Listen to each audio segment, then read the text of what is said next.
So let's begin again right now. Bismillah ar-Rahman ar-Rahim.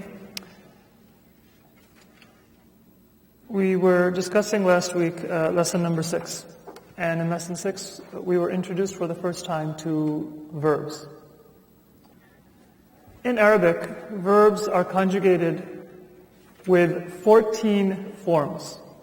And the 14 forms tell us if the subject of the verb, the person who did it, the doer, is number 1, third person, second person, or first person. Right? So third person, meaning not I who am talking, not you who I'm talking to, but somebody else. Second person, the person I'm talking to. First person, myself. Second, it tells us if the verb is male or female, masculine or feminine, the doer of the verb. And third, it tells us if the doer of the verb is singular, dual, or plural. Now, 3 times 3 times 3 would be, yes, it would be more, 6 times 3, actually, would be 18. But there aren't 18 forms. Right? There are 6 for the third person, there are 6 for the second person, but in the first person, we don't have to worry about masculine and feminine, and there is only a singular and then a form for the dual and plural together. Right? It's mutakallim ma'al ghayr, the speaker with someone else or with a group of other people. So there's 2 forms for the first person, which makes it a little bit easier. Let's take a look once again at the forms for the standard verb. And this standard verb, as I mentioned last week, it's used in order to be a pattern. So when I have the verb fa'ala, right, that is a general pattern that I can use for any verb.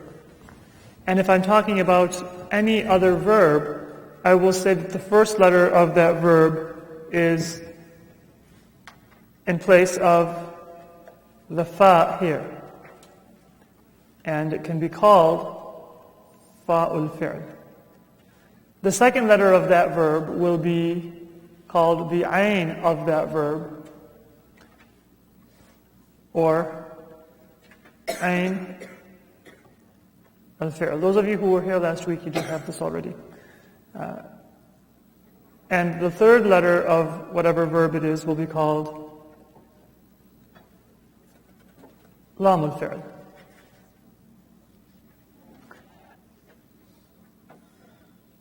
And so when we speak of past tense verbs, we can say that the fa'ul fi'l will always have a fatha. Any verb you can think of, fa'ala, nasara, daraba, alima, sharufa, madda, the fa'ul fi'l will have a fatha. The lamul fi'l will also always have a fatha. Of course, that might change if the verb is dual or plural or feminine. In certain cases, it might change. But the aynul fi'l changes. And so, in a past tense verb, the aynul fi'l can have a fatha, a dhamma, or a kasra.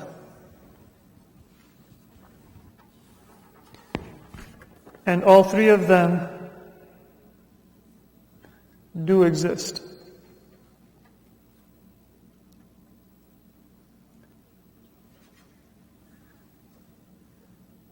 Fatha is probably the most common, followed by kasra. Dhamma is almost always used in attributes. Right? So we will say, for example, sharufa, karuma.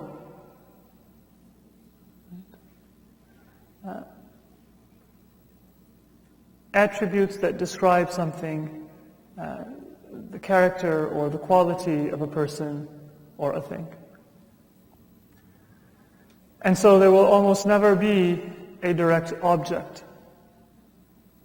in a verb that follows that pattern. I don't say sharufa to somebody. Sharufa means he was noble or he became noble. Karuma, he was or he became generous.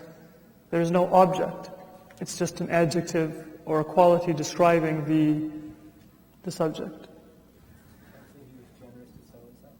Karuma does not mean to show generosity, but to have the attribute of nobility and generosity and magnanimity. It's the attribute, which is different from to give.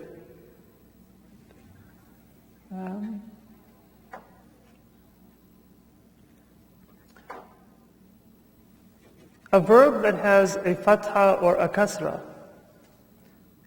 can be transitive or intransitive. It can take a direct object or it can be without a direct object. It depends on the verb itself. But there are certain patterns that you will see in verbs, and as you get more experience, you will be able to see more of those patterns.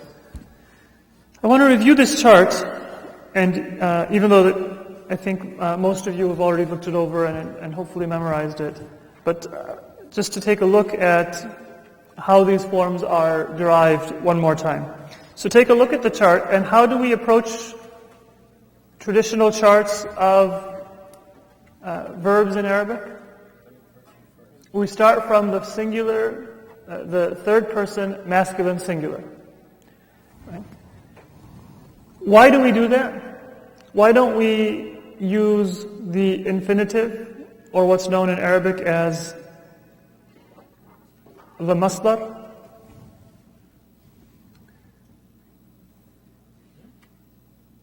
If you remember, the masdar in Arabic can take many different forms. Sometimes it consists of just the root letters themselves, like bar, or ilm, or amal, or farah. In all of these cases, the masdar consists of the root letters that are found in the verb. Three letters. There's nothing extra. But in many cases, the masdar contains extra letters. Can anybody think of an example for me?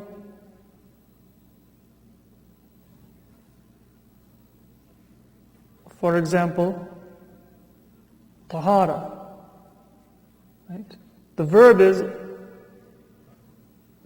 with ta, ha, and ra, but it has extra letters. Right?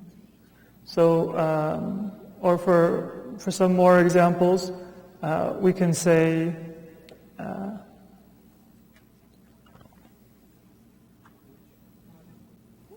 for example, ma'arifa. I heard somebody say khuruj. Right? Sometimes the extra letters are actually kind of confusing. So this word maji, do you know what the root letters of the verb are? Maji. Maji. No. The meme is extra. The jim, ya, and hamza are the root letters. So sometimes, if we have the masdar, to go, to come, to be, to know, to do, that form is confusing because it has extra letters. But the verb will never have an extra letter. It will either have the original letters themselves or something that comes from an original letter. So in Arabic, you will normally describe a verb not on the basis of this masdar, but on the basis of the verb itself. So for example, with maji, we will say that this is the verb ja'a. Ja'a does not mean to come. It means he came. But in English, we don't describe verbs by the past tense, third person, masculine, singular. We define it by the infinitive. So people will say, ja'a is he came. And arafa, which literally means he knows, he knew, they will say that's to know. Ja'a is to go, to come. Tahara, they will describe it by tahara or tahura, not it became pure or he became pure, but to be pure. Right? Don't get confused. The meaning of arafa is what? The meaning actually is he knew. But when we're talking about the verb, we say this is the verb that refers to knowing. Right? And it has different forms. So arafa is he knew. But arafat is she knew. And arafna is we knew. Right? But it's all from the same word, arafa. Literally, to know is ma'rifa.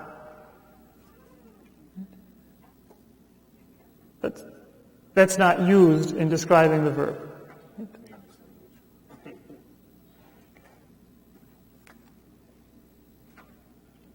So we'll start from the upper left-hand corner of our chart with the third person masculine singular. Fa'ala.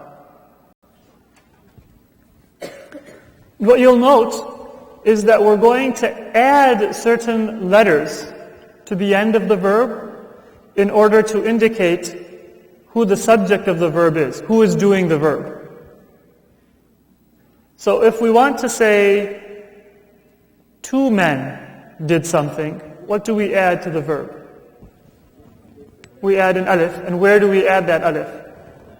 At the end. That alif is considered to be a noun in Arabic, right? A pronoun that's added as a suffix to the verb. Fa'ala, fa'ala, fa'ala has a suffix. Fa'ala, because it's the first form, it doesn't have a suffix. It doesn't have a pronoun added to it. But when you want to say two men did, we will add an alif. What do we add for the masculine plural in the third person? We add a waw. And the alif is not actually part of the verb. It's there as a place marker. So if you look at the verb fa'alu, the reason we add that alif is to tell you that the verb has ended and whatever comes after is a separate word. Because it's not normal in Arabic to see a word ending in waw. And so in some cases it might be confusing. The alif is silent and it doesn't add anything to the meaning. And in certain cases, it's dropped. It's dropped if there is an other suffix added to the verb. Right? So fa'alu means they did. If I want to add the suffix hu, which means it, right? That becomes fa'aluhu. I will not write the alif. They did it. How many words is that? 3. Somebody deserves a prize, but you're not going to get one. Fa'ala is the original verb. The waw is the subject, they, right? And who is the object, it. So they did it. And as expected, the verb comes first, then the subject, then the object. That's how it is in Arabic. There's no, because that has multiple states or adverbs, so we don't, that Don't worry about the i'rab or the case right now. We'll talk about that in detail. So this alif, it's added in it's a silent alif added in the third person masculine plural. And sometimes it's dropped. That's the only time when you will see it added. Come down to the next row, fa'alat. Right, to indicate one woman being the subject, we add a ta to the verb.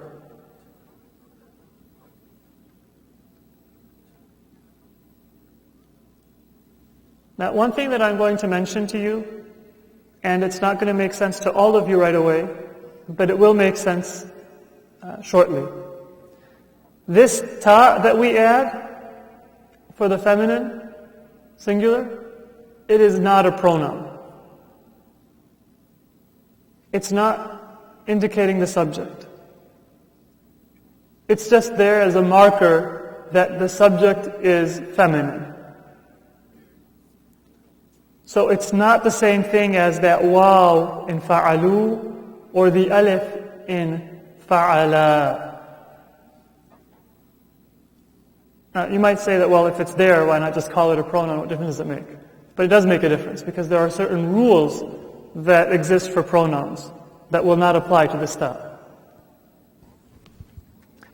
So if you want to keep it simple, you can say that this is just a suffix added for a marker that the subject is not masculine but feminine. Question? It looks that this marker is only for the third person's plural only? This marker, this ta, is in the third person feminine singular and dual. And was there another question? Can you give like an example sentence using the word fa'ala? We're gonna go through another example of another verb after we finish the fa'ala. Question? Yes, for the dual it's fa'alata. So we still have that ta that's there. And then we also have an alif. The alif is the pronoun, just like in the masculine dual. The ta is the feminine marker. And then from here on until the end, we have pronouns. So the feminine plural is fa'alna. Right? Fa'alna. That noon is a pronoun. Note that, just 1 second. Note that from here on until the end of the conjugation, until the end of all of the forms of the verb, the third letter of the verb. What is the third letter of the verb called? Lamul fi'l. Lamul fi'l will not have a fatha anymore, but a sukoon. Right? Until now, we've expected a fatha. The masculine plural had a dhamma because you can't have a fatha conveniently before a waw. So fa'alu has a dhamma on the lam because of the waw. All of the other forms had a fatha. From here on until the end of all of the forms, the third letter of the verb, the lamul fi'l, will have a sukoon. Question? Yeah, so when you say the noon is the pronoun, the noon represents the word they? The noon represents the word they. Yeah. And then we continue with the conjugation, fa'alta, fa'altuma, fa'altum. That is you, singular, dual, and plural, masculine. Fa'alti, fa'altuma, fa'altunna. That is you, singular, dual, and plural, feminine. And then fa'altu, I, fa'alna, we. Fa'alna has an alif. Fa'alna, meaning they, for the feminine, is without an alif. So there is one pronoun, noon with a fatha, fa'alna, and there is one pronoun, noon with a fatha followed by an alif, fa'alna. They're two separate pronouns. They're two separate pronouns. Fa'alna means they did it, or they did. فَعَلْنَا means we did. Yes, the noon alif together, this is one word. And it's a pronoun that is added to the end of the verb.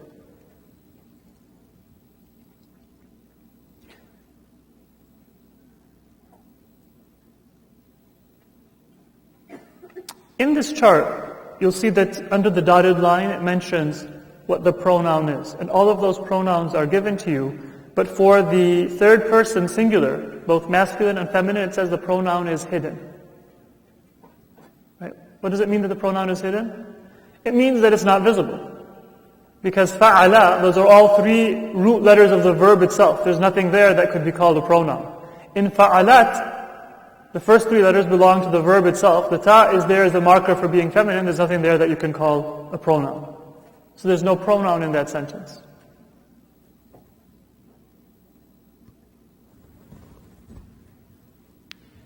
But it's said to be hidden. And what that means is that if somebody says, fa'alat, it is a complete sentence. The verb is fa'ala. Fa'alat is the complete verb with the feminine marker. And the subject, there needs to be a subject in order for it to be a sentence. The subject is that hidden pronoun. So we say there's a she floating around somewhere in that sentence. And we can't see it. There's nothing that I can point to and say that is the word she, but it's there. And that is why fa'alat by itself is a complete sentence. Or fa'ala by itself is a complete sentence, as long as it's referring to somebody. So all the other ties are pronouns. Why All the other instances where we have a ta with a haraka, that is a pronoun. So fa'al-ta, the ta is a pronoun. Fa'al-ti, the ti is a pronoun. Fa'al-tu, the ta is a pronoun, the tu. But in this case, it has a sukoon. That is the one that is not considered a pronoun, and we'll explain why shortly. Is it truly a complete sentence because it's she did what? She did. Well, it's a complete sentence. Now, in some cases, that's all you need to know. So if I say, for example, sharufat, right? She became noble. That's a complete sentence. If fa'alat is not a complete sentence in your mind, because you might want to ask, she did what? It's not because the sentence is not complete. It's because the verb fa'ala itself requires a direct object in order to be complete. Right? That's not because of the grammar. That's because of that individual verb itself. Right? So the word akala in Arabic, akala means to eat. Right? Literally, he ate. So akala normally requires a direct object. Akala ta'aman, he ate food. Or akala tufahatan, he ate an apple. But you can also use it without a direct object and just say akala, he ate. Right? Because you're not really concerned about what he ate. So the sentence is complete. And that's important to know, that in Arabic you can have a sentence that is one verb, one word. And that will be if it's a verb. And if it conveys a complete meaning. Alright. We can move on. Note that the past tense verb is mabni. What does it mean for a word to be mabni in Arabic? It doesn't change. It's not ever going to become something else. So fa'alat will never become something else. Fa'alna will never change into something else because of the i'rab. Past tense verbs, which is what we're talking about right now, they are mabni. They don't change their form. All right, let's look at another verb. Without looking at your notes, somebody give me a verb that you would like us to go through all of the forms for. Qatala. Because we are pacifists, we don't believe in violence. Let's use the word qatala. Right? Qatala. What does that mean? To kill. You can translate it from now on as to kill, but literally it means he killed. Right? A nice strong verb. What's the first form? Qatala. Good. Second.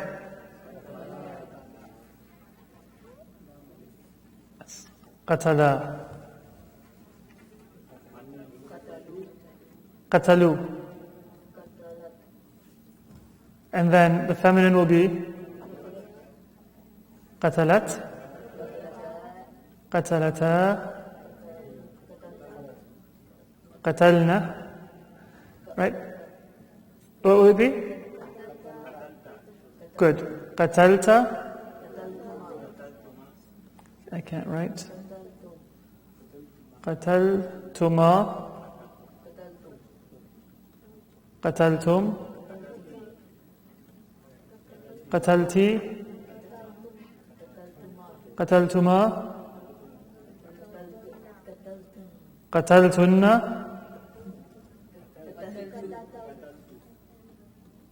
قتلت.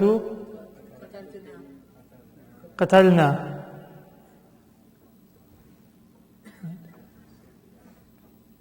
Those of you who practice with fa'ala, when you substitute a different verb in, it might be a little bit more difficult because there's different sounds. So practice with several different verbs, and that way you'll get a broader experience. But the principle is the same. It's the same patterns, the same sequence of vowels. If anything, you will only have to change the middle one. So let's have somebody give us a few of the patterns, a few of the forms for the verb sami'a. Sami'a, he heard. So start us off with the first three. Right, sami'a, sami'a, sami'u, the same endings, it's just the middle vowel will change. The next three. Go ahead. Sami'at, sami'ata, sami'atunna, sami'atan. Sami'na. So sami'at, sami'ata, sami'na. And then the next three, which will be now the U forms.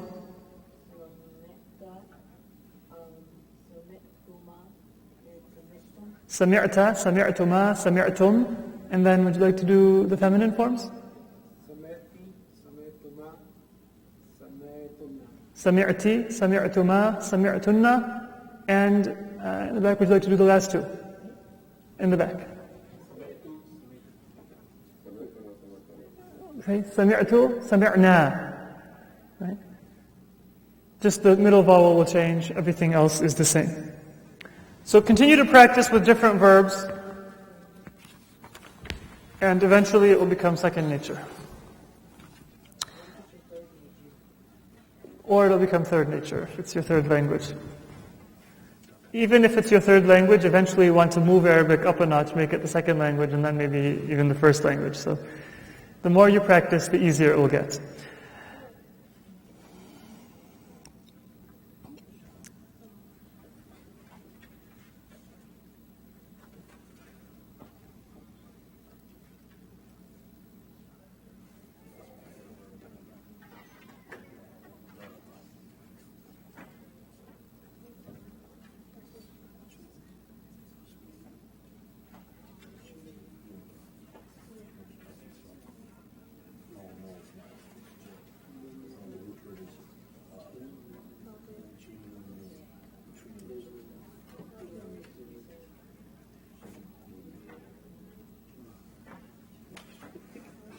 In this sentence, علمت الطالبة, why do you think that there is a kasra on the ta, or under the ta? طالبة is the subject, so it's feminine, so it should be alimat. Right?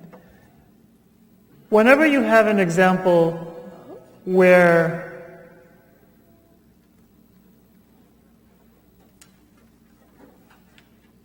actually it has to be feminine in order for the example to be the same. Whenever you have a verb that ends in a sukoon and the next word starts with a sukoon, right? You need to have a vowel because you cannot have a word or two words with two sukoons in a row. So Arafat or Alimat, the last letter has a sukoon. And then in At-Taliba, right, the Hamza is not pronounced, the alif. The Lam also is not pronounced because it's one of the sun letters, and we pronounce the Ta. And the Ta then has a shadda, and the shadda is basically a sukoon. It starts with a sukoon. So we have the sukoon here, and we have a sukoon on the Ta. In general in Arabic, when you have two sukoons in a row, you will give a kasra between them, with certain exceptions. علمت الطالبة instead of علمت, and then you'd have to start a word with a sukoon. Or عرفت. The same thing happens in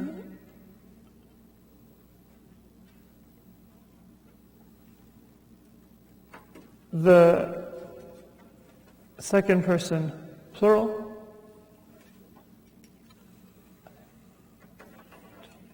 علمتم, right?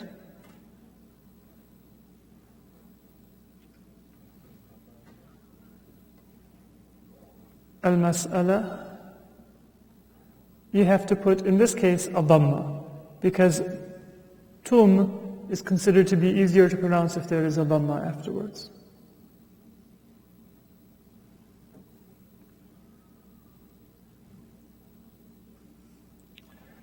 Now take a look at the chart back on page 3. Tell me if there are any other cases where we have a verb ending in sukoon.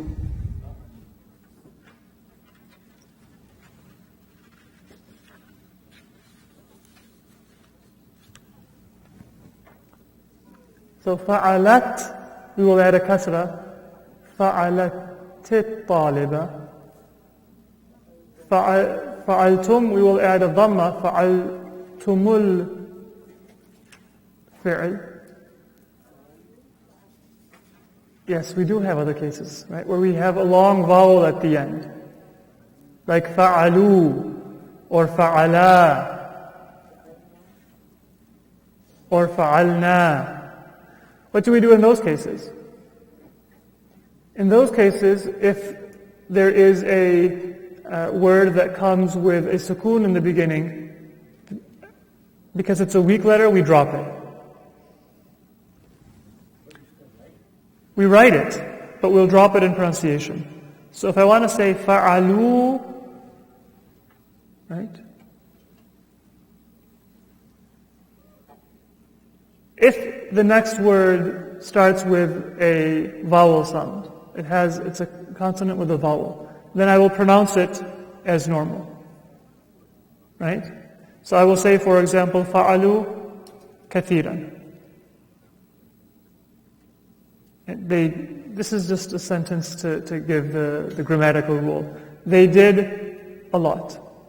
And I'll pronounce it fully.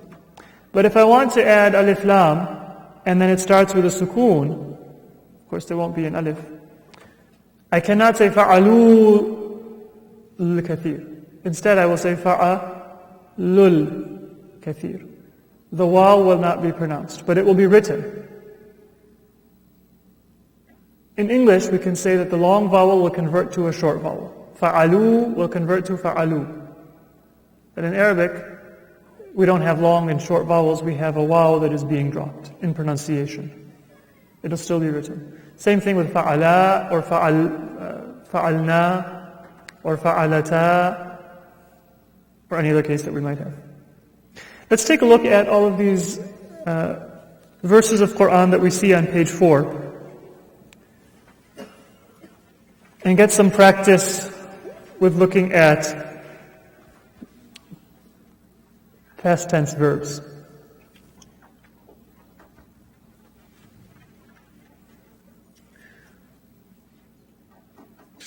But before we do that, until now we've been leading you on with a mystery.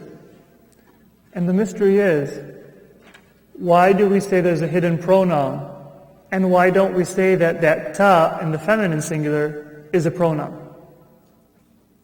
Well, The answer is going to come in some of these verses.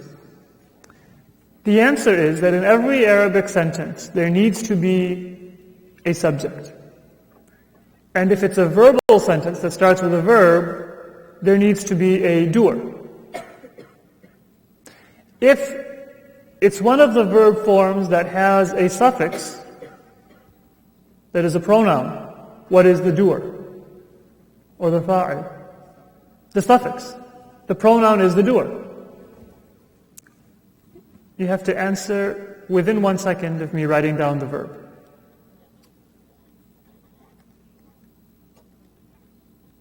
What is the subject? Tunna. Right? It's right there. All of you women helped? That's the subject. And there can only be one word that is the subject of a sentence. This sentence, the subject or the fa'il is tunna. If the sentence goes on, nasartunna al-muslimina fi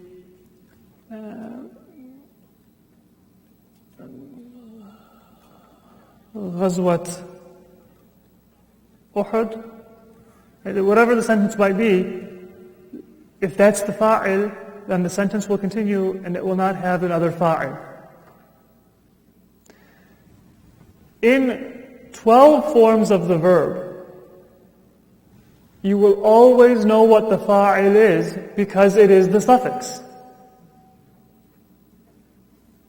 Except in 2 forms, where the subject is or can be hidden.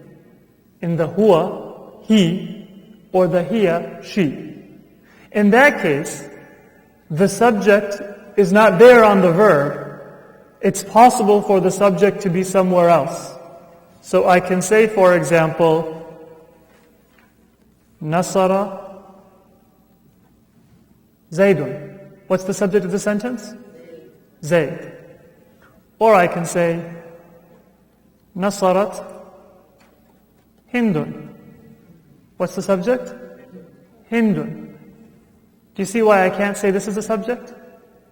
Because if the ta was a subject, then what would Hind be doing? Nothing. If you say huwa, nasara, huwa is not the subject. The subject can never, ever, ever come before the verb in Arabic. No exceptions. This is probably one of those few rules. This is an exception to the rule, in that it is a rule without an exception. Right? Most rules in Arabic have exceptions, but this rule does not have an exception. The subject will not come before a verb. If you have a sentence like huwa nasara, huwa is not the subject. Even if you have inna or whatever, the subject will never come, the fa'il. When I say subject, I mean fa'il. The fa'il of a verb will never, ever, ever, ever come before the verb. So then in that case, huwa would be what, the object? Huwa would be the mubtada. And this whole sentence will be a khabar. So that's not he helped Zayd. No, it's not he helped Zayd, unless you say huwa nasara Zaydan. In which case, huwa is still not the fa'il of nasara. The fa'il of nasara, because there's nothing here. The fa'il is a little hidden huwa that's in brackets inside that verb. Then why would you say huwa nasara? What would that huwa be in the beginning?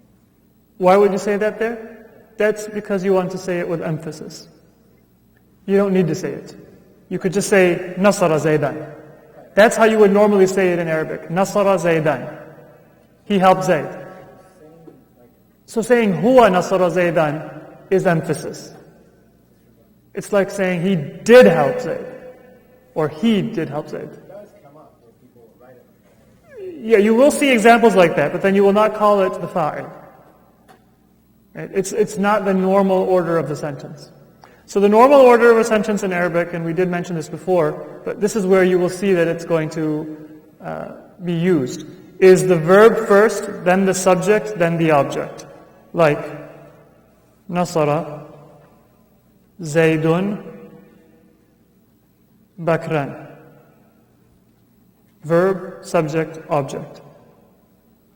Helped Zayd Bakr. And in some cases, if we all know that we're talking about Zayd, I can drop Zayd. And I can say Nasara Bakran. In that case,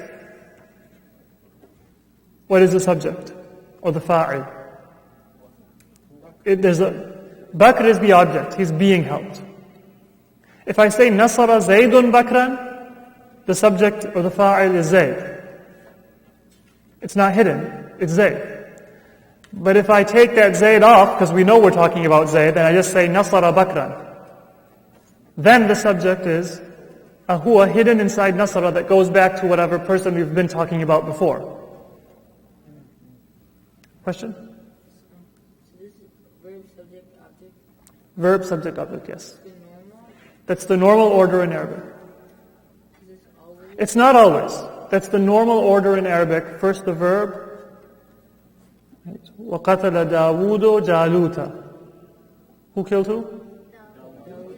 Dawood killed Jalut.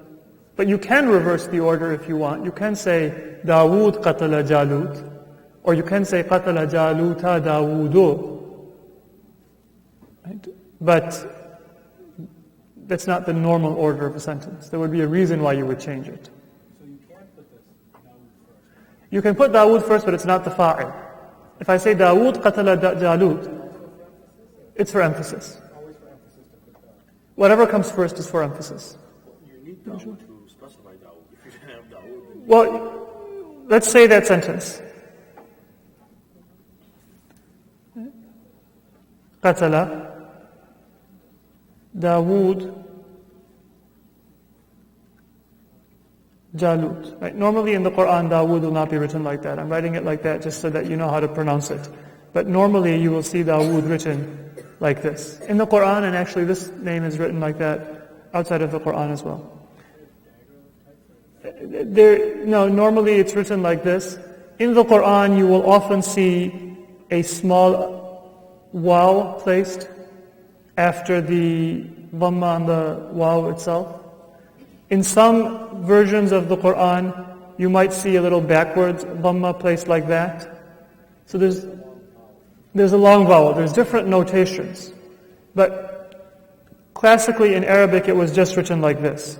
Now, whether they add a small waw or whether they add a backwards waw, that's just a convention that people made up. We could say that we're going to add an X to tell you that it's a long vowel. That's up to you. That's not part of the writing of the Quran itself. But in any case, قَتَلَ دَاوُودُ جَالُوتَ. Subject is Dawood, Jalut is object. Let me rewrite that sentence to make it neater.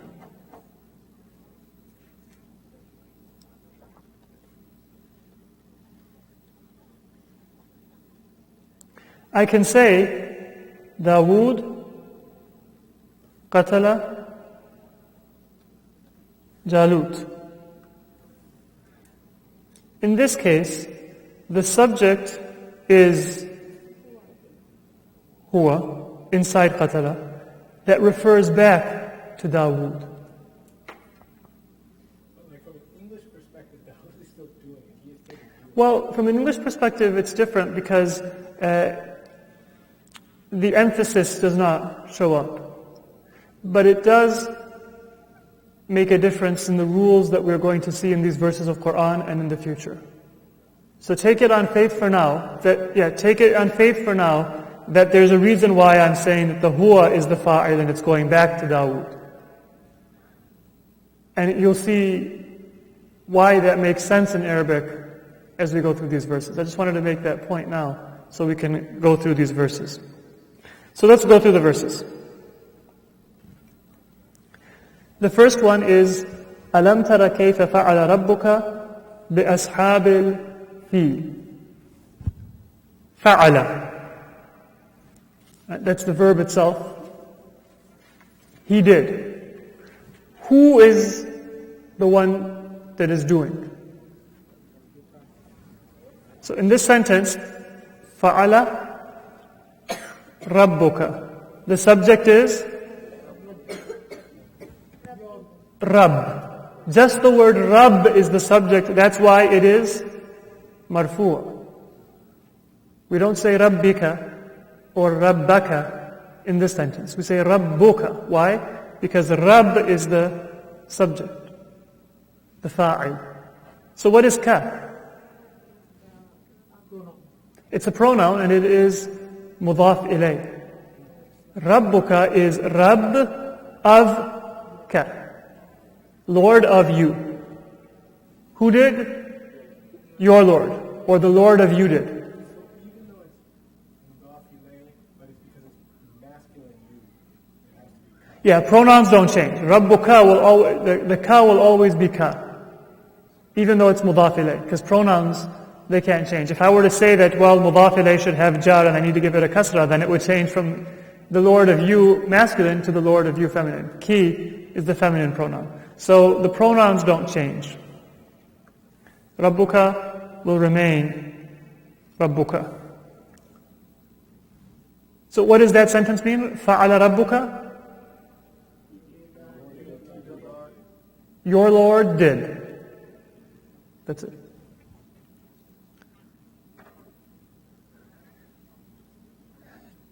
In the sentence, وَقَتَلَ دَاوُودُ جَالُوتَ, what is the... Dawood is the subject. Jalut is the object. Qatala is the verb. Why is it Daawudu and Jaluta and not Daawudun and Jalutan?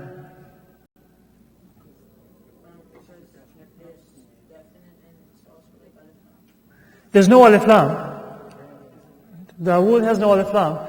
Yes, it's definite, but many definite nouns, they do take tanween. If I had said that, for example, Ali killed Amr, qatala Aliyun Amran.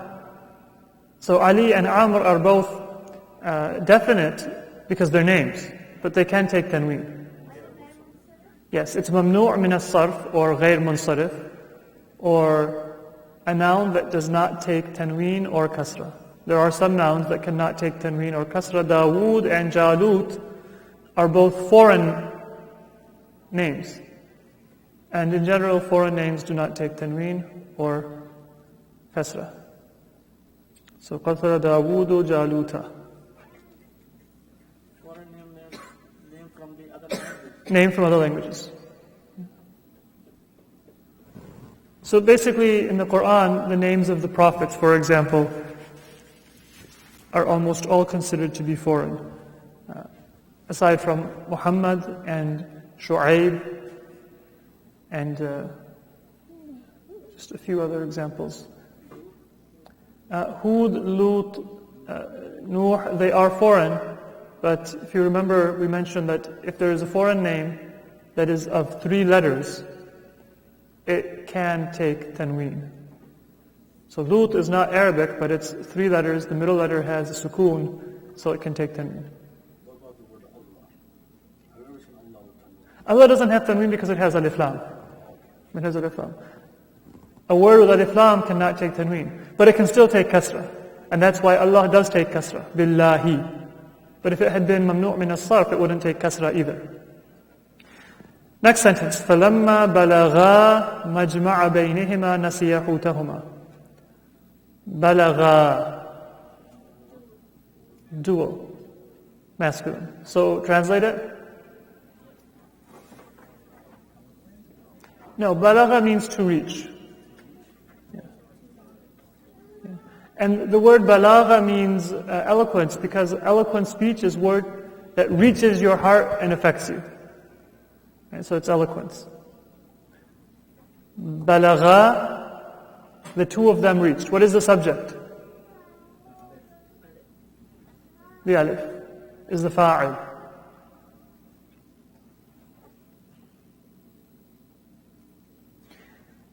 إذا ركبا في السفينة خرقها. ركبا is dual masculine.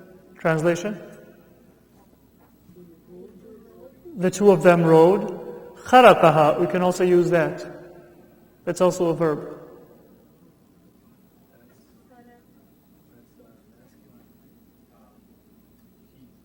Yes, it's the he form. And the ha is a pronoun for the object. He pierced it, or made a hole in it. Because it's referring to the boat. خَرَقَهَا السَّفِينَةِ. It's feminine. So خَرَقَهُ is he pierced it if I'm referring to a masculine thing. Like al-jadar, the wall. But if I'm saying that he pierced a boat, the word boat in Arabic, safina is feminine, so we'll say خَرَقَهَا, not خَرَقَهُ. Remember that the word huwa and hiya, or any other pronouns in Arabic, will be either masculine or feminine. And the word for it is either huwa or hiya, depending on whether that noun is a masculine noun, like safina, like jadar, or a feminine noun like safina. So here, this is basically, you said Raqaba is like the road, right? So the two of them rode in the boat? Yes. One of them is Yes. When the two of them rode in the boat, then one of them, right, pierced it. And the context will make clear who is being referred to, because it's only the pronoun. What is the subject of kharaqa?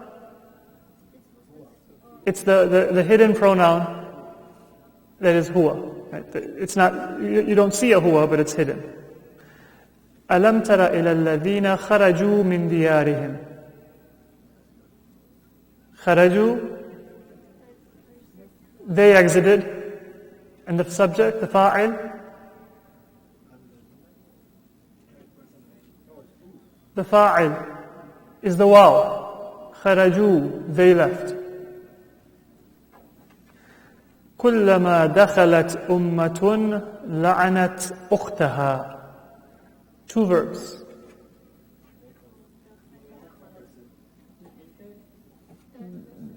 Well, let's look at the fa'il. So what is the fa'il of dakhalat?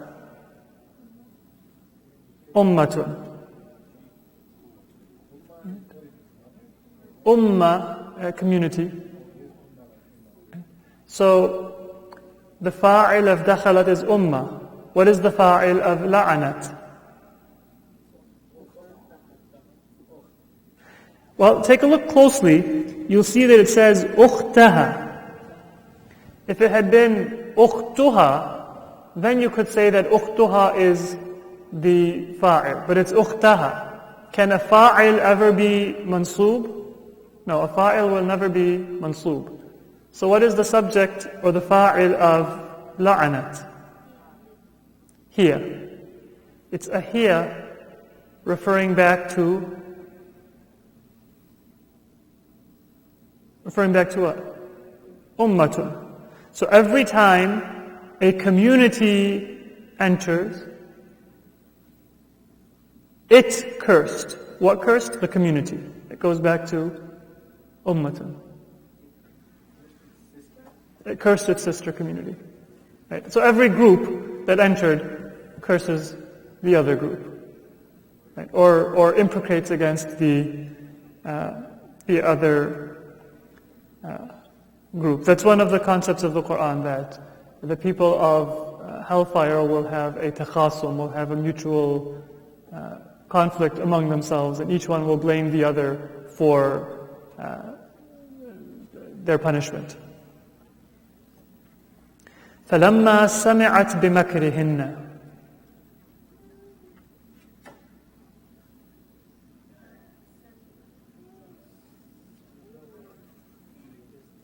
سمعت, the subject, the fa'il. Here. In the translation, she heard. Makr means their scheming. The women who, the scheming of those women. When she heard of the planning, kind of the scheming of those women. فَإِذَا بَلَغْنَ أَجَلَهُنَّ فَلَا جُنَاحَ عَلَيْكُمْ فِي مَا فَعَلْنَ فِي أَنفُسِهِنَّ بِالْمَعْرُوفِ. Balagna, female plural. Right? So when they reach. Right? And fa'alna, they do. فَلَكُمُ الرُّبُعُ مِمَّا تَرَكْنَا. Feminine plural. They left behind. تَرَكْنَا, they left behind. قالوا أأنت فعلت هذا بآلهتنا يا إبراهيم. قالوا, they said. فاعل, the واو. أأنت فعلت, فعلت. Ta, the fa'il is the second person masculine singular, and the ta is the fa'il.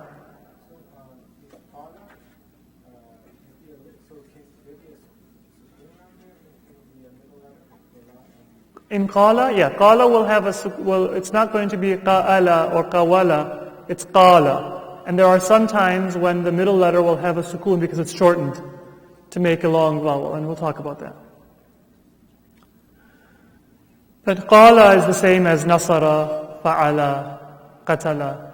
It's just the middle letter has a sukoon, or is a long vowel. Qala ana khayrun minhu.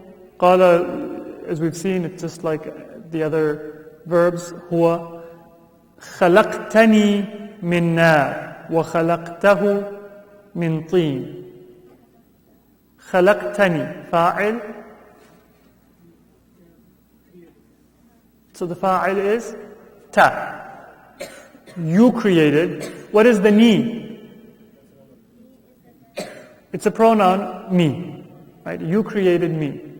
The pronoun itself is the letter ya. Right? But if you add a ya, then you'd have to put a kasra before it. And we can't change khalaqta. So what we do is we add a noon. So we can keep khalaqta as khalaqta, and the kasra will come on the extra noon. If I had wanted to put the ya directly, I'd have to say khalaqti, and then we'd have to change the khalaqta to khalaqti. We don't want to do that. So we keep khalaqta, you created, and then we add the ya with a noon before it. Ni. Khalaqta ni.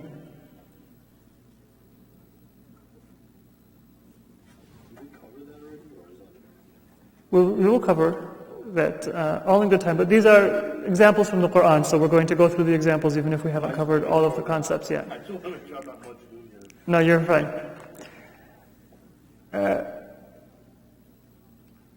قال هل علمتم ما فعلتم.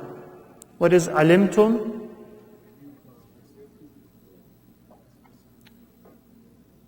Translation? You all knew. You all knew. Tum is the fa'il. Fa'altum, same thing. You all did. Tum is the fa'il. وَإِذْ قَتَلْتُمْ. You all killed. قَتَلْتُمْ. Tum is the fa'il. قَالَ رَبِّ إِنِّي ظَلَمْتُ نَفْسِي. ظَلَمْتُ. I did, so the fa'il is tu. فَاغْفِرْ لِي فَغَفَرَ لَهُ. غَفَرَ, fa'il. It's a hidden pronoun, which is huwa, referring back to God. Right? So huwa meaning God forgave him. قَالَ يَا إِبْلِيسُ مَا مَنَعَكَ. مَنَعَكَ. Fa'il is huwa. What is the thing that prevented you?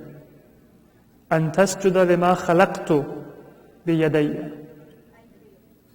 I created. The fa'il is tu. خَلَقْتُ. Tu is the fa'il. قَالَ رَبَّنَا ظَلَمْنَا أَنفُسَنَا.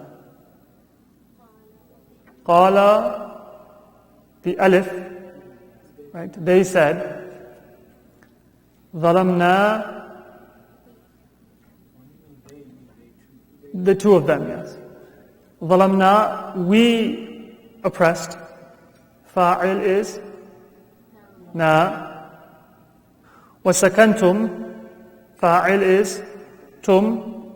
فِي مَسَاكِنِ الَّذِينَ ظَلَمُوا, fa'il is the waw. أَنفُسَهُمْ وَتَبَيَّنَ لَكُمْ كَيْفَ فَعَلْنَا, the fa'il is na. بِهِمْ وَضَرَبْنَا Na is the fa'il. Lakumul amthal. Question. Take a look at this word.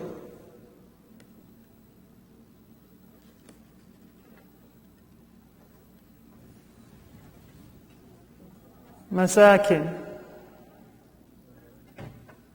If I want to say, what does it mean? Residences, right?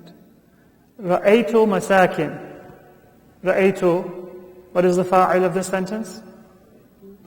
Tu. So it has a fa'il, it has a subject. What is masakin here?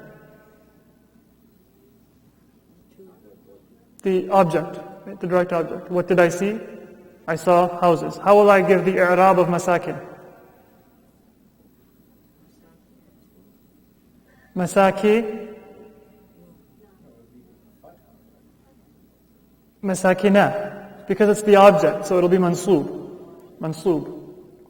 Right? If it were the subject, it would have rafa' and have a dhamma. But here it's not the subject, it's not the fa'il, it is the maf'ul bih. So it will be mansoob. Ra'aytu masakina. Why did I not say masakinan?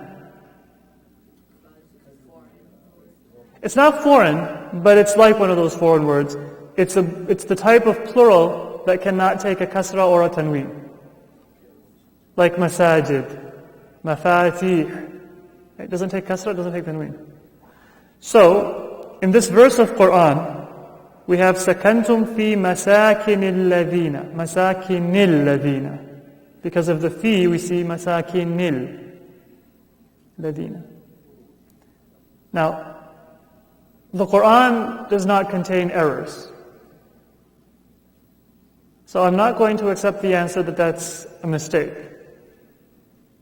Why is it masakinil ladina? Fi means that it's majroor. But if I say fi masakin, I don't say fi masakini, I say fi masakina, because it doesn't take a kasra. So why does it take a kasra here? Yeah, why does the Quran do that? Because it is mudaf. It's not just houses, it's masakinil ladina, the houses of those. Al-ladina means those, or the ones who. So it is the houses of the ones who. It's mabni, it doesn't change. Right? The ones who zalamu. The ones who oppressed.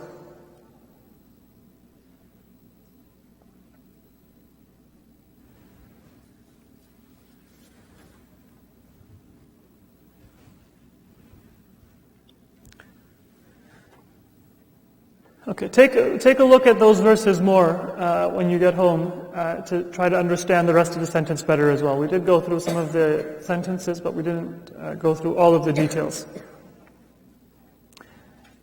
In Arabic, a verb that begins a sentence makes that sentence what's known as jumla fi'liya. It's a verbal sentence. Right? It starts with a verb. Yes? Fi'liya. A sentence that belongs to or that starts with a verb.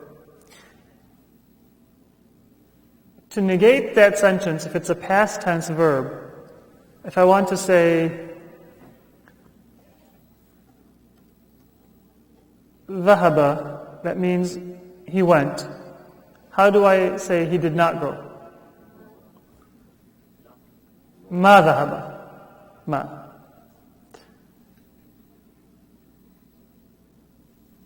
We do not use the word la except in certain cases. Some of you who are familiar with ziyarah, you might recognize the sentence. La ja'alahu Allahu akhir al-ahdi minni li ziyaratikum. La ja'alahu Allah. Right? So do you see that the verb is, just like we've been covering, past tense verb, ja'ala, who is it? Why is there a la there? It's a negation, but this is not saying Allah did not make it. If I wanted to say Allah did not make it, akhir al-ahd, the last opportunity, minni, from me, for your ziyarat, I would have said ma. Ma ja'alahu Allahu akhir al-ahd minni li ziyaratikum means God did not make it the last opportunity from me to do ziyarat. But because the meaning here, yes, it's a past tense verb that's being used, but the meaning is not to negate the past. The meaning is a dua. La ja'alahu Allah. So the la here is used in order to give the meaning of dua. Right? How do you say God forbid in Arabic? La something, right? So you have the la. Anybody heard it? God forbid. Well, ma'ad Allah, but they also say la samah Allah. Correct? La samah Allah. Samaha means to permit. La samah Allah, may God not permit. It's not a past tense verb, it's a past tense verb. Right? Samaha. But I'm not saying God did not permit. That would have been ma samaha. Instead, I'm saying, may God not permit, using the same verb, la. So, in negating past, do not use la, use ma. That gives the sense of negation of the past. He did not go, ma dhahaba, ma dhahaba. You all did not forgive, ma afawtum.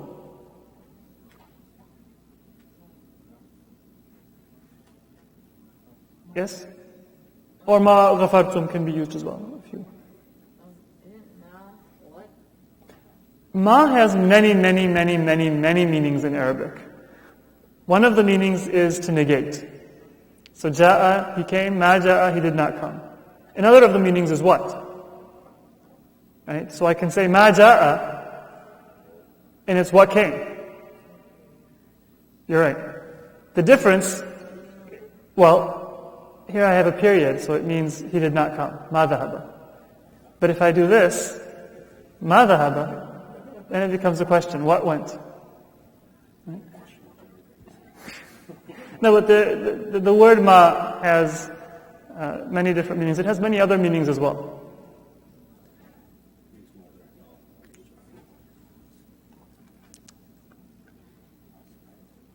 And if you have a few verses of Quran, ma alimna alayhi min su. Ma alimna, translation? Ma alimna, we didn't know. Ma tabi'u. Ma tabi'u. They did not follow. Tabi'a, to follow. Ma tabi'u, they did not follow qiblataka, your qibla, your direction. وَمَا كَفَرَ سُلَيْمَانُ. Yeah, he did not disbelieve. Sulaiman did not disbelieve. What is the subject, the fa'il of kafara? Sulaiman. Right? The subject of ma kafara. Stop me and tell me to be quiet, but when I was looking at the translation, they said he was not a disbeliever. They didn't say he didn't, well, the translation of him, he did not disbelieve. They just said he was not a disbeliever. That would be incorrect, right? Well, in Arabic, a past tense verb can often be used both for to be and to become. So, ma kafara can give the sense of he was not a disbeliever. It can also give the sense of he did not disbelieve. So it can have a sense of transformation or becoming, and it can also have a sense of being. So, kafara generally will mean he became a disbeliever. He did disbelieve. He did an action of disbelief. But it can also be a state to be a disbeliever. So ma kafara Sulaymanu, he did not disbelieve, or he was not a disbeliever. There is the word qad that is sometimes added at the beginning of a verb, and that gives a little bit of emphasis. And in some cases, you can add the word laqad, and that gives further emphasis. Another difference between the verb without qad and the verb with qad is that it brings it closer to the present. And what that means is if I say, ذهب, he went, sometime in the past. Might have been 20 years ago, it might have been recently, but ذهب, he went. قد ذهب, he has gone. It's a little bit closer to the present. In English, that's sometimes called the perfect tense. Right? The same difference between he went and he has gone is the difference between ذهب and قد ذهب. قد ذهب is also for emphasis. So I can say قامت الصلاة. What does قامت الصلاة mean? No, قامت الصلاة. It's a past tense verb. What is the form of قامت? قامت. Here. Right? She. Because salat is feminine. What is the subject, the fa'il of قامت الصلاة? Salat. As-salatu. That's why I say as-salatu. That's the fa'il. قامت الصلاة, the prayer has begun. قد قامت الصلاة, indeed the prayer has begun. Or already. If I say قتل الحسين, it means Hussein was killed. If I say قد قتل الحسين, it means he has been killed. قد علم كل أناس مشربهم. What is the fa'il of this sentence?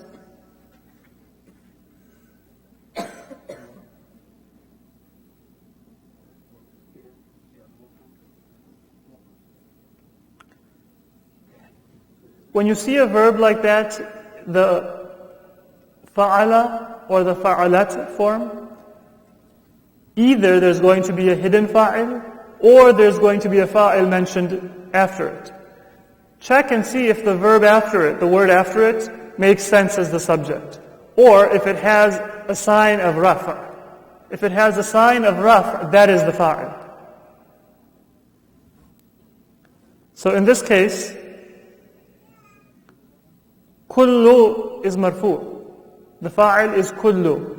And kul is also mudaf to unas, which is mudaf ilay, kullu unasin. So every unas, people, right? Every people knew. What did they know? Mashrabahum. Their watering hole. Their place of, their spring that they would be permitted to get water from. قَدْ عَلِمَ كُلُّ أُنَاسٍ مَشْرَبَهُمْ يا أيها الناس قد جاءكم الرسول بالحق من ربكم جاءكم الرسول قد جاءكم الرسول. What is the fa'il? Ar-Rasul, you're right the first time. Ar-Rasulu is the fa'il. Right? The Prophet came. Kum is not the fa'il. Because the Prophet came to you. Qad is emphasis. Verily the Prophet has come to you. It doesn't change anything grammatically in the sentence. قَدْ خَسِرَ الَّذِينَ كَذَّبُوا. قَدْ خَسِرَ, verily they have lost. Qad is used to emphasize the verb. Inna is not used with a verbal sentence. It's used with a noun, it's with a sentence that has a noun as a subject. لَقَدْ كَانَ لَكُمْ فِي رَسُولِ اللَّهِ أُسْوَةٌ حَسَنَةٌ. لَقَدْ كَانَ, verily there was in the Prophet. لَقَدْ مَنَّ اللَّهُ عَلَى الْمُؤْمِنِينَ. Manna means to show a favor. لَقَدْ مَنَّ اللَّهُ, verily Allah showed a favor to the believers.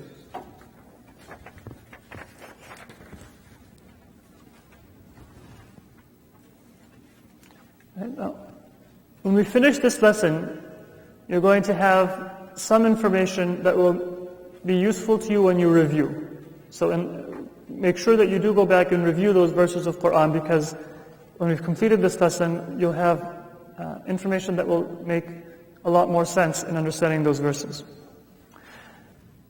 In Arabic, if the verb of a sentence is mentioned and then the subject comes after it as a regular noun,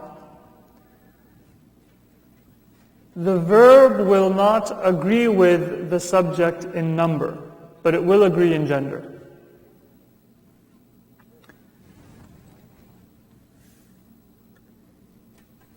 So if I want to say, a man said, I will say, قَالَ رَجُلٌ.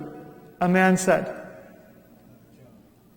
If I want to say two men said, I will say, قَالَ رَجُلَانِ. And if I want to say, many men said, I will say, قَالَ رِجَالٌ. Now, here is where you will understand why we don't call them pronouns. Why do I not say قَالَ رَجُلَانِ? Why do I not say قَالُوا رِجَالٌ?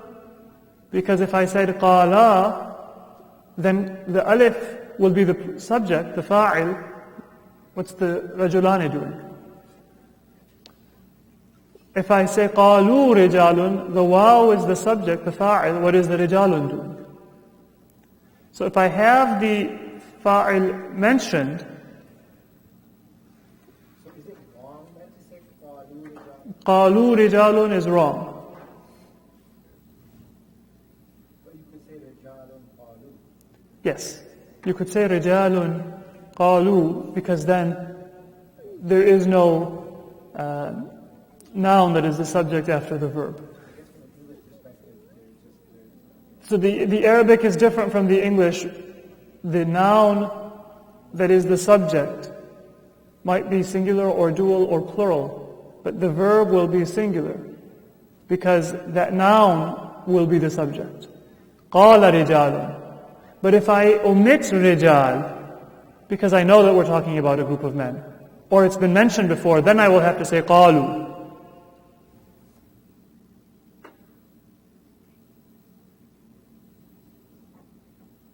Right?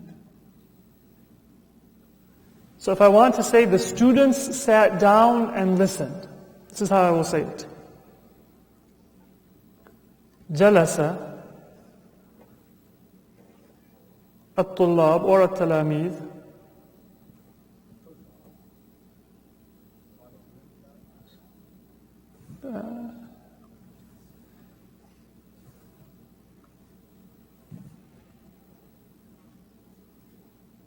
واستمعوا.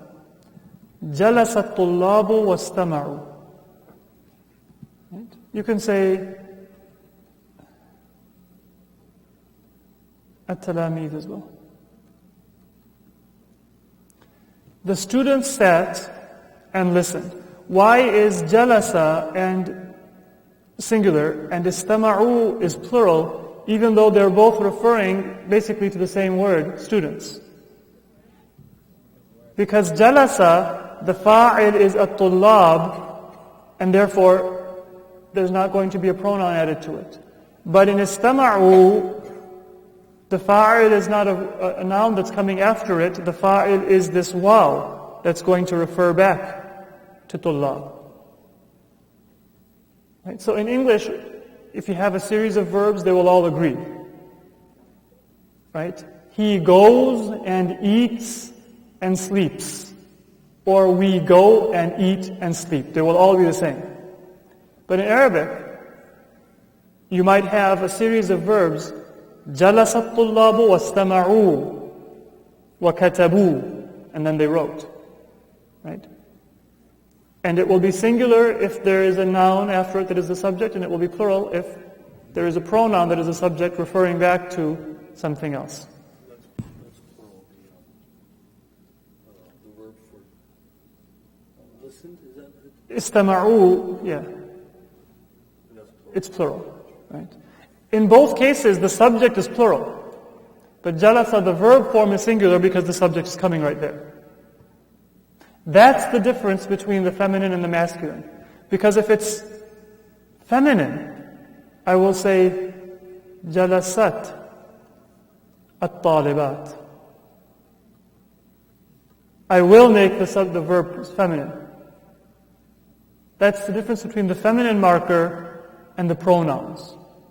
Pronouns don't show up when there is a subject. But the feminine marker does show up. So if it always refers back, it has to match in number as well. It has to match in number as well. So the only time you will see a plural verb in Arabic, the only time you will see a plural verb in Arabic is if there is no noun that is the fa'il afterwards. Therefore there will be a pronoun that will refer back to some other noun that has gone before, or that is understood. The only time you will see a dual verb in Arabic is if there is no noun afterwards, it is the subject, the fa'il, but a pronoun refers back to something else.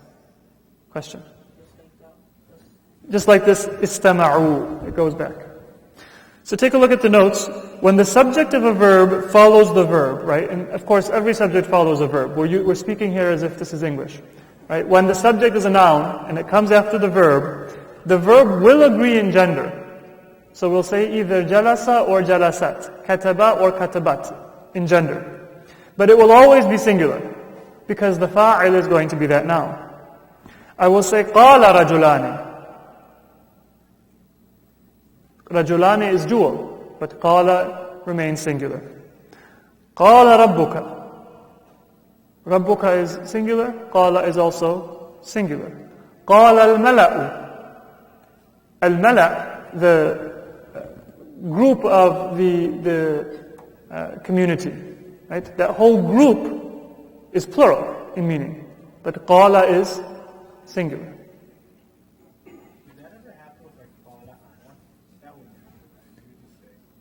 قلت. So the verb will be conjugated. This is usually in the third person that we have this issue that we're talking about. If it's feminine, we will say قالت امرأة فرعون. امرأة عمران. Imra'at is singular.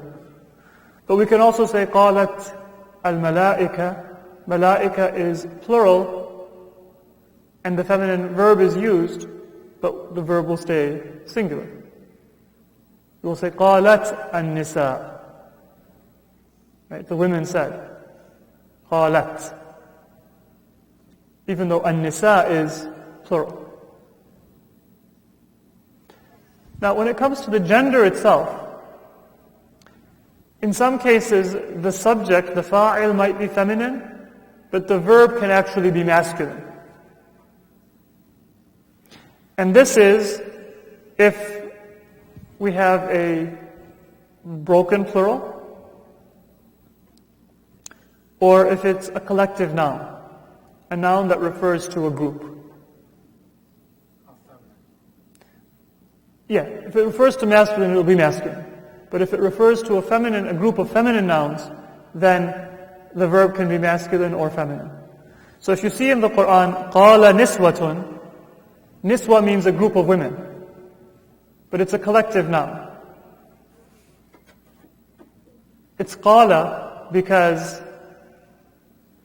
even though it's referring to a group of women, it's not a proper plural. There's no singular. It's different from saying طالبة, طالبات. Niswa does not have a singular. It's a collective noun by itself.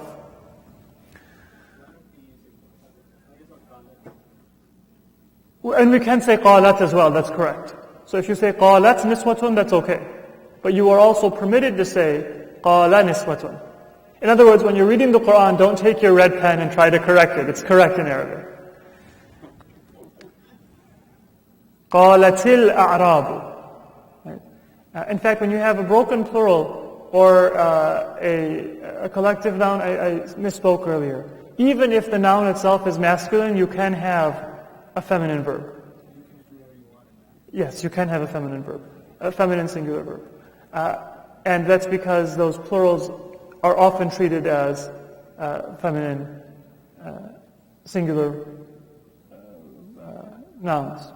So in the Quran we have examples like قَالَتِ الْأَعْرَابِ. A'rab refers to the nomadic Arabs or the desert Arabs or Bedouin. It's a group. It's masculine, but it's قَالَت. But in the example before this one, you said qala. قَالَ. So we could have said قَالَ or قَالَت. In the case of قَالَتِ الْأَعْرَابِ, the verse could have said قَالَ الْأَعْرَابِ or قَالَتِ الْأَعْرَابِ. Both are equally correct. So basically, whenever there's You have a choice. plural, it's like A broken plural or a collective noun. You can use either way. قَالَتْ لَهُمْ رُسُلُهُمْ. رُسُلُهُمْ is the subject. Rusul. Rusul is the plural of Rasul. Is it masculine or feminine? Right? It's masculine. But the verse is قَالَتْ. There is no particular reason to choose one over another. Either one is usable, and in both cases, it is considered to be proper, standard Arabic and eloquent. so is there places where like God will say qala lahum, and then another verse is similar to say qala? Yeah, in some cases Allah does use qala or qalat. There is a variation in Arabic poetry and in the Quran and in other examples. You can find that the same word is sometimes treated as with a feminine verb and sometimes with a masculine verb. قال الملأ كذبت قوم نوح. Right? So قوم is a group of men, but it's كذبت rather than كذبا. You could equally say كذبا and it would have been correct. So you just have to know these things. It seems to be a little random. Well, so if the subject is singular and feminine, and it's referring to a person, the verb will be feminine. If it's a broken plural or a collective noun, the verb will be either masculine or feminine. And now the next rule we're going to come to is if the verb is not a true feminine, but it's figuratively feminine. Or if there is a separation between the verb and the fa'il, the verb can also be according to your choice. So if the subject is inanimate and feminine, then the verb can remain masculine singular. And if there is a distance between the verb and the subject, it can also remain masculine singular. So if you look at these examples, طَلَعَ الْيَوْمَ الشَّمْسُ. الشَّمْس is the fa'il. And it is feminine. Normally we say طَلَعَتْ الشَّمْس.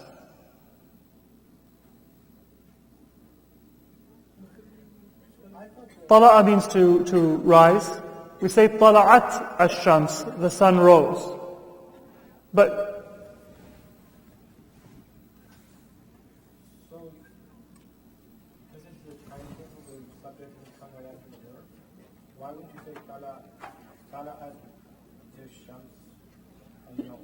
you can say طَلَعَتْ الشَّمْس or طَلَعَتْ الشَّمْس الْيَوْمَ.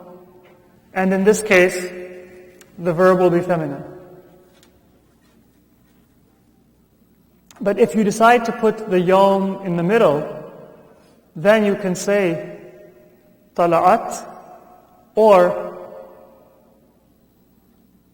طَلَعَ الْيَوْم. So even though ash-shams isn't right after الشمس. the verb, it's still the fa'il. It's still the fa'il because it's the sun that's rising.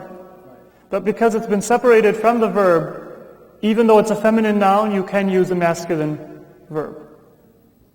So but in that case, it's not hidden. It's not like there's a hidden pronoun. It's still shams is the, Shams is the fa'il. so you can have space between them. you can have a space between the fi'l and the fa'il. The fa'il will never come before the verb. If it comes after the verb, it can be separated from the verb. And this is one of those examples where the Quran uses both a masculine and a feminine verb. So in the next example below, you can see أَخَذَ الَّذِينَ ظَلَمُوا السَّيْحَةُ.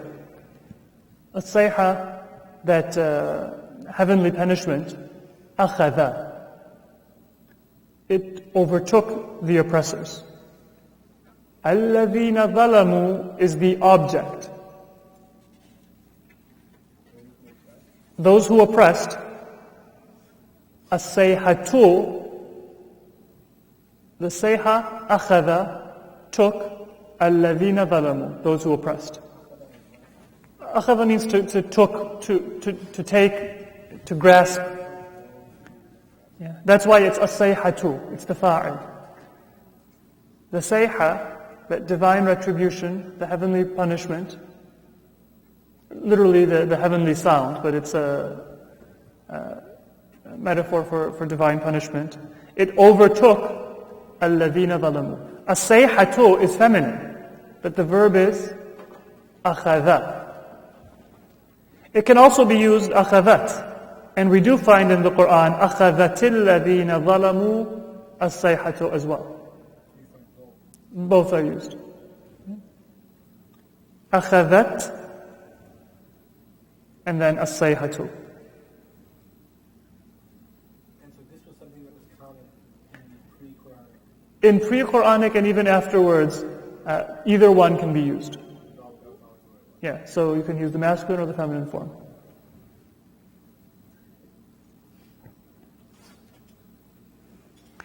قَدْ كَانَ لَكُمْ آيَةٌ فِي فِئَتَيْنِ. كَانَ آيَةٌ. Normally we would say كَانَتْ آيَةٌ. But because there is lakum intervening, you're allowed to say كَانَ لَكُمْ آيَةٌ. You're also allowed to say كَانَتْ لَكُمْ آيَةٌ. Now note in this verb it's not technically called a fa'il, it's called the ism of kana, but it behaves like a fa'il.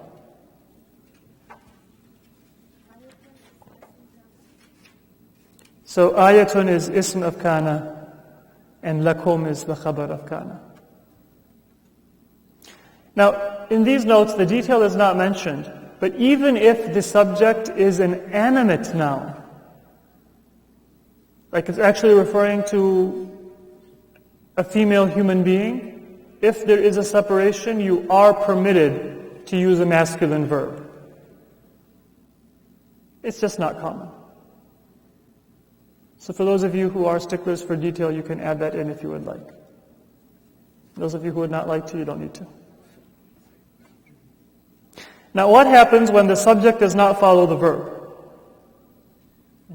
And again, that's the subject in meaning. Right? In terms of Arabic grammar, the subject always follows the verb. If there is a noun before, that's not called the subject of the verb, it's called what the pronoun refers back to.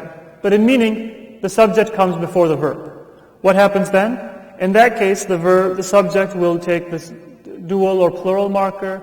It will be masculine or feminine in accordance with the subject. So, al-mar'atu sami'at, al-mar'atani sami'ata, an-nisa'u sami'na.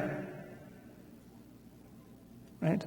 At-tiflu nama, al-atfalu namu, at-tiflani nama, for the dual. So in general, the easiest thing is to always just go with the he plural and just put something after it, because most likely you'll be right. So if you Word first, put the subject afterwards, and it's in the If you put the verb first and you put the subject after it and you use a masculine singular, you will be right unless the subject is referring to a human or a literal figurative noun. Then the verb must be feminine. Otherwise, you can use a masculine noun. But in many cases, it's more common for the noun to agree. When we say it's permitted in the Quran, in poetry, or in certain cases. But in many cases, the noun will generally agree with the subject, even if it's not required. And then one final note, which we've covered before, just like with adjectives, plurals are usually treated as feminine singular in terms of verbal agreement. So in the sentence that we have, إِنَّ الْحَدَائِقَ, yes, broken plurals that refer to non-humans, the same as we had earlier. إِنَّ الْحَدَائِقَ كَانَتْ قَرِيبَةً min huna. So hada'iq is plural. But we don't say kunna. We haven't covered that. But the plural of kanat is kunna. We don't say that. We say kanat. And we don't say qaribat. We say qariba. إن الحدائق كانت قريبة من هنا. No, when if it's a plural, if it's a broken plural, it's generally treated as a feminine singular, right? Unless it's referring to a group of men.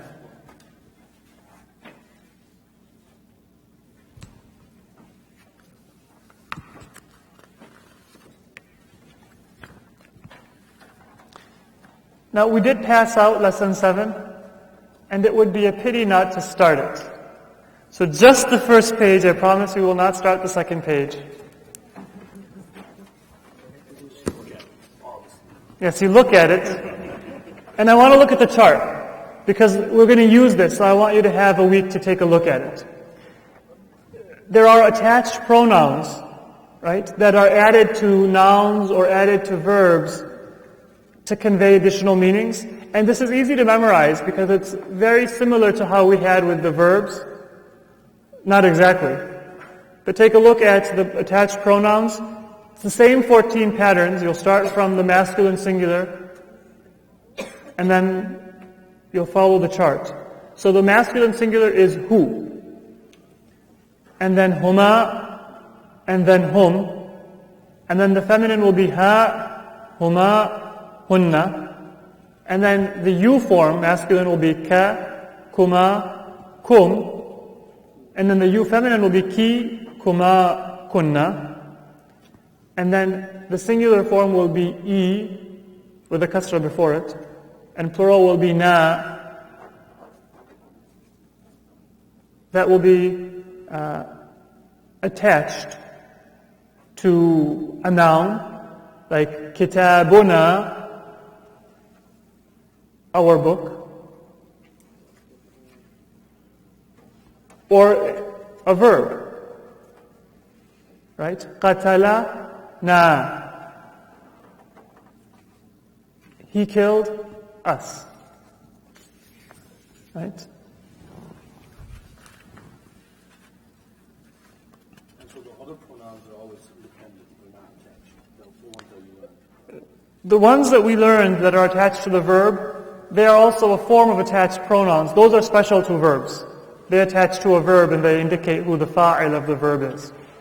But these are the attached pronouns. And we will continue from the usage of these attached pronouns. Memorize the pronouns themselves. You already have them memorized, so you're one step ahead.